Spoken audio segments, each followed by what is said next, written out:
নমস্কার বন্ধুরা, আমি রাজপ্রতাপ বসু। আশা করি আপনারা সকলে খুব ভালো আছেন। আমিও আপনাদের ভালোবাসা ও আশীর্বাদে এখন ভালোই আছি।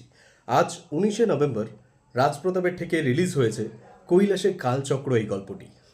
আজ দুপুর 1:30টার সময় গল্পটি রিলিজ হয়েছে। যারা যারা শর্টস ভিডিওটি এখন দেখছেন অথবা পরে যে কোনো সময় দেখবেন, 19শে নভেম্বর দুপুর 1:30টার সময় কৈলাসে কালচক্র গল্পটি রাজপ্রতাপের থেকে একটি তারানাথ তান্ত্রিকের ফ্যান ফিকশন গল্প অবশ্যই গল্পটি রিলিজ হয়েছে।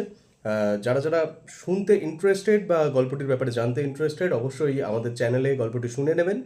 এবং এই মাসের 29শে নভেম্বর আমার বার্থডে, অর্থাৎ আপনাদের ঠাকুরমশাইয়ের, আপনাদের তারানাথ তান্ত্রিকের বার্থডে। সেহেতু আমার জন্মদিন উপলক্ষে একটি বিশেষ উপহার, একটি বিশেষ গল্প আপনাদের থাকছে এই মাসের 29শে নভেম্বর। এটি আগাম বার্তা জানিয়ে রাখলাম। এবং তাছাড়াও এর মাঝখানে আরও একটি অভিজ্ঞতার গল্প, একটি রোমহর্ষক অ্যাডভেঞ্চারমূলক গল্প আসতে চলেছে তারানাথ তান্ত্রিকের। সো সঙ্গে থাকুন, শুনতে থাকুন রাজপ্রতাপের ঠেক। এবং আজকের যে গল্পটি রিলিজ হয়েছে কৈলাসে কালচক্র, গল্পটি কেমন লাগলো জানাতে ভুলবেন না আপনাদের মূল্যবান কমেন্টের মাধ্যমে। এবং যারা যারা গল্পটিকে খুঁজে পাবেন না অথবা এই শর্টসের মাধ্যমে গিয়ে সার্চ করে যদি কোনো বিভ্রান্তির শিকার হয়ে থাকেন, তবে এই শর্টস ভিডিওর কমেন্ট বক্সে আমি সেই গল্পটির লিঙ্ক পিন করে রাখছি। সেখান থেকে আপনারা গল্পটি শুনে নিতে পারবেন।